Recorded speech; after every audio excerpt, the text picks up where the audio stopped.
What up, guys? It's your boy Raider here. Today, we're talking about my constructive criticism of the first weekend of Modern Warfare and its beta. Granted, going forward, some of these things have already been reprimanded or relatively fixed or met at halfway. Some of the other changes won't be seen until the game's major release. Some of the things they've already minorly updated through the beta, continuing into the next weekend. Let's start out. My first big criticism of, obviously, overall, you can see in this original gameplay before the patch went live that there was no minimap. Even in all core modes, no minimap, no real directional indicator, no anything to help me kind of navigate the map, or at least know where my teammates relatively are, or what to be on, like a set of awareness, if you will. Within a day and a half, they kind of met us halfway and gave us like a faux mini-map. And the faux mini-map is, well, it gives us the outline of the map, of course, and our teammates, but doesn't give us red dots when enemies shoot. So at least it gives us a blanket set of awareness. So if I'm in a building or something, or I'm rushing around and I hear footsteps, or I don't know, I can sense something either through sound or through running or like sight, and I can quickly peek at my minimap and notice that that's not a blue triangle, or there's no blue triangles even around. That's an enemy. Be on the lookout. It's a set of awareness that really helps out. Another thing to be aware of too is now that you can see the mini-map, depending where you are on the map, obviously if you're inside of like a building or something, or you see them going up a staircase in one of these maps, if that triangle just disappears, to be pretty much on edge and to be hard aiming up that staircase because there's an enemy there, or an enemy might be there. So it's an extra set of awareness, and it should be a nice change of pace and hopefully make the game just all around a little bit better. One of my other things, or like my pet peeves about the game, is the in-game lighting system. Though it is dynamic and it's very unique and nice and realistic, it's also just too dark in some areas, no matter what I do. As you can see in this gameplay, I have my in-game brightness up pretty high, and it makes the game look washed out and terrible. But unfortunately, I need it up that high so I can see these guys in dark corners, or see these guys in the back of a room. Honestly, if I don't see movement on my screen, I can't tell that they're there sometimes, and it's just mind-boggling. They already announced this fix that they're going to do it in the full release. We might see a little bit of a fix in the next weekend's beta, but we'll see what happens. Another thing is some goofy animations with characters and things like that. Like mantling, I saw a really weird choppy drop shot where he was just it was kind of robotic, where he was standing, stagger, kneeling, stagger, prone, and it really threw me off when I saw it. Also, there were times where I was rushing, and there was someone around a corner, and instead of them backing out gun first, body behind the wall, they backed out butt first with their gun still stuck behind the wall, and it looked really weird and odd. And obviously their camera is still normal, so they can shoot me butt first, which really threw me off. Talking about weird animations and in-game lighting, I really hope they do something to fix the in-game hurt screen, hurt animation, whatever you want to call it. Instead of going gray and washed out black and white to minor flash bang ping, I'd rather we just go back old school and get the blood red jelly screen, man. I don't know. Combined with the in-game brightness, combined with no mini-map, trying to find a target that's shooting you while your screen automatically dissipates all color and goes black to white is almost impossible. So I really hope they change that aspect of the game up just a little bit to make it a little bit easier on the player to either hopefully react and maybe get the kill, or at least, see where he's getting shot from, so on the next spawn he can do something about it. I would really like them to also change the ghost perk in multiplayer. I don't know why, since the minimap is so relevant now, and UAVs are so rampant. Ghost is obviously a very much used perk, but why did we change how it works? For the last 4 Call of Duties, actually for every Call of Duty except for Black Ops 1 at this point, Ghost, you have had to be moving, using a kill streak, or planting a bomb for it to work. Ghost works no matter what you do in this game. You can literally hardcore sit in a corner, camp a doorway, and have personal UAVs and regular team UAVs go up, and you're perfectly fine. That can't be the case. We need to do something about that. We need to help people get out of corners, or help people be a little bit more active, and help players stop the the campy, nonchalant playstyle. I would really love to see that change, and hopefully maybe make a change in where Ghost lays in the perk tree and categories. Maybe because honestly, right now as it is, even though there are a couple good like competitive perks in that category, like Hardlined and like the kill streak stacking perk, I'm sorry, Ghost is just going to take priority over all of that, especially with UAVs and regular UAVs up in the air. I'm going to need Ghost as much as I possibly can. It doesn't really matter if the other perks are good or not. So we'll see what happens. Talking about perks, talking about kill streaks, I would really like to see a change in kill streaks, honestly. Not particularly kill streaks themselves, how powerful they are, but just on the way to earn them. I don't want a score streak system. I really don't. But I would love a point streak system, like Modern Warfare 3 style.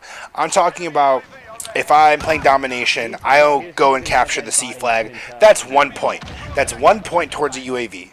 That's 1 point towards Predator missile. That's 1 point towards something. It makes people want to play the objective just a little bit more, be a little bit more proactive, and hopefully be better than just sitting in corners and waiting. That way, aggressive players or objective players can hopefully bring up some streaks, do some things, make bigger plays. You know, it'll be a really nice change of pace right there. Who knows? Maybe down the line they'll add a perk that does that kind of thing, and more objective players will be rewarded. With that said, I'd like to see the cost of both UAVs in the kill streak system go up. In the last 5 years in Call of Duty, a UAV has costed about 5 kills or 500 score, depending what game mode you're playing.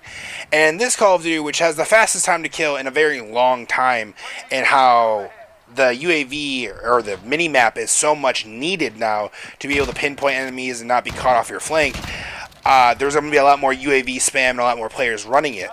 So, to help that spam and to put it down a little bit less, I would like to see a UAV cost go up. Personal UAVs with Hardline are 2 kills. That can honestly be bumped up to 4. At the very least, 4 kills. Maybe 3 with Hardline, but 4 kills total.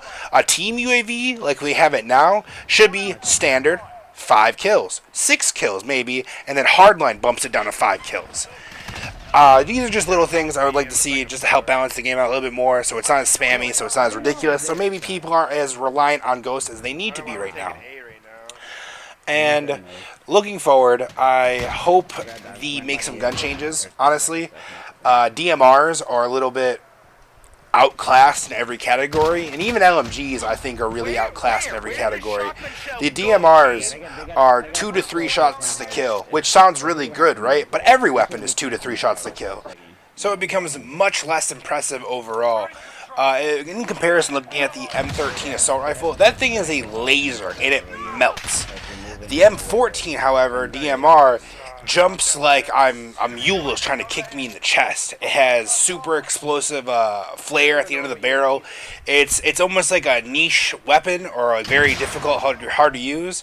If you either saw damage go up on like upper body kills, like 2 shots to the body, with how much recoil it has, it might be a little bit more viable. It does have a specific one-shot headshot, which is super nice, which I think is really, excellent for precision users. But overall, I definitely think they need a little bit of love. Speaking of balancing, talking about the M13, I really do think the M13 is just a little too powerful in its current state. Its current state is the fastest fire rate with the lowest recoil for an assault rifle. For a game that kills so fast, I would definitely like to see either fast fire rate, slow recoil weapons do less damage, generally. If it was a low recoil, low fire rate weapon, I can understand that. Heavy hitting, low recoil, makes sense. But high fire rate, low recoil, that's just going to be a slaughter in this game. You're going to need to do something about it. LMGs, on the other hand, they just need some love all the way around. I think there are going to be no comparison between them and an assault rifle. So hopefully, besides a bigger magazine, there'll be more benefits to using them. Hopefully they have more bullet penetration. Hopefully they have some kind of accuracies or bonuses. Maybe we can see down the road. Hopefully they do more damage against kill streaks, maybe. I don't really know. Talking about weapons, I would like to see more transparency in attachments and earnable attachments. In the current way they have it right now, they just show you the attachments you currently have for the weapon. They don't show you potential attachments, they don't show you when they unlock, they don't show you what level, they don't show you how many potential attachments you can have per slot.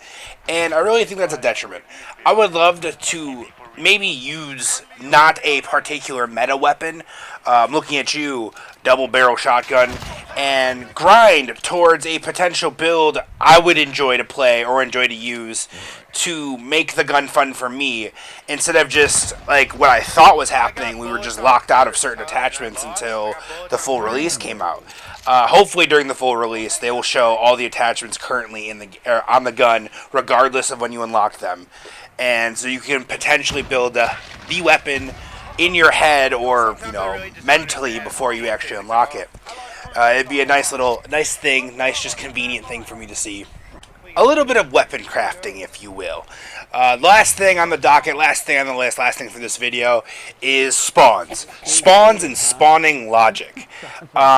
With no minimap, in which that issue is currently fixed, but with no minimap originally, I had a really tough time distinguishing where spawns might be, or if I'm in a spawn, or if spawns are next to me, if spawns are moving, weird stuff like that.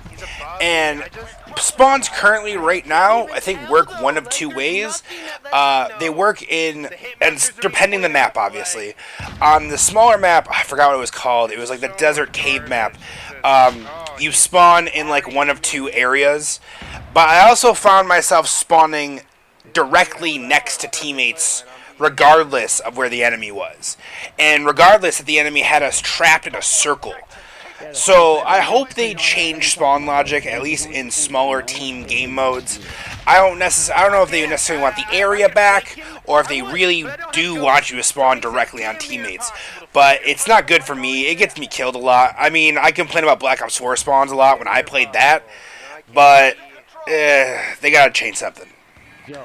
Alright guys, thanks for watching my video. I hope some of these criticisms made sense. I hope to see you in this next weekend's beta. This is Hellraider, signing off.